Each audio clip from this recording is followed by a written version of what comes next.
Assalamualaikum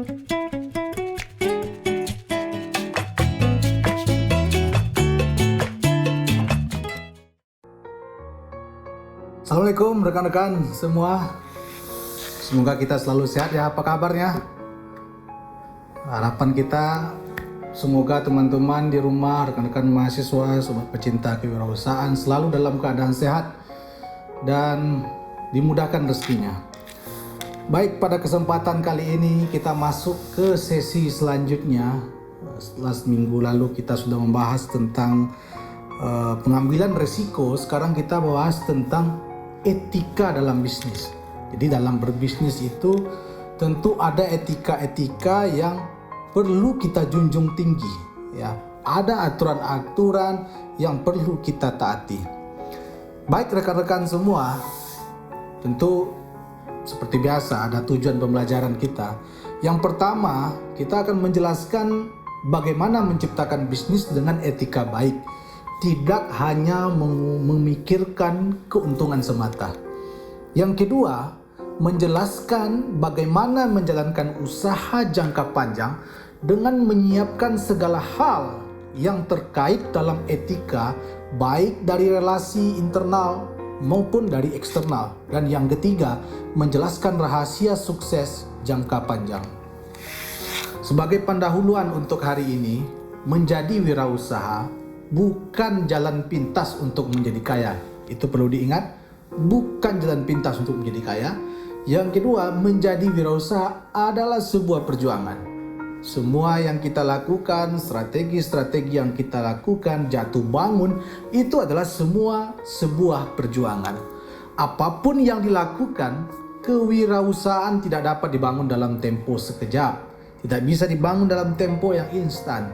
Jadi kalau Anda merasa telah berhasil dalam waktu singkat, periksalah kembali apakah fondasi usaha Anda itu sudah cukup kuat.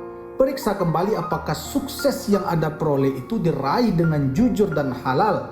Apakah bisnis Anda real atau fiktif, spekulatif, atau ada pihak lain yang merasa dirugikan.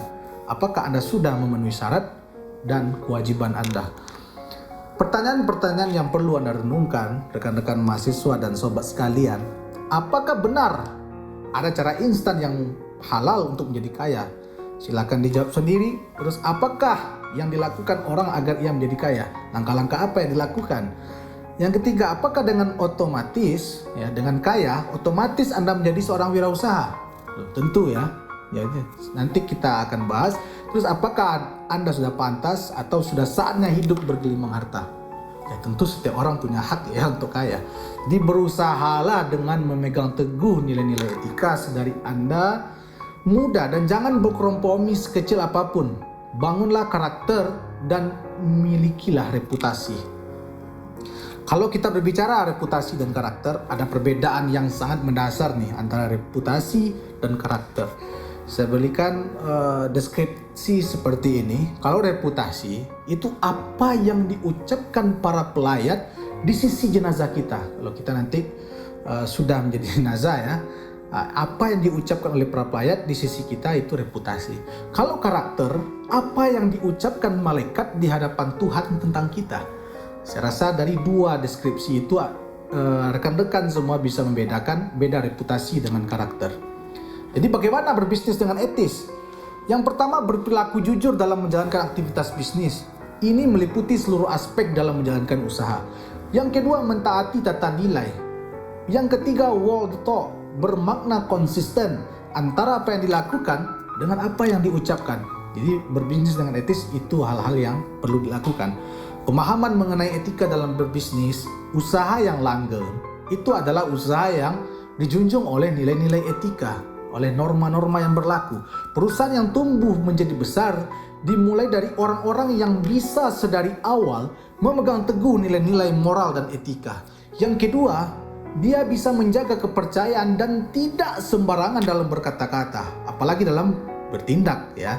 Bekerja dengan tata nilai dan merekrut dengan melihat nilai-nilai yang dianutnya. Mereka menanamkan nilai-nilai yang sehat sedari awal. Di apakah itu etika? Nah, itu pertanyaannya. Ini menjawab pertanyaan dari materi kita. Suatu pedoman untuk mendapatkan hidup yang bernilai atau bermartabat. etika memberikan petunjuk tindakan-tindakan apa yang benar dan apa yang salah.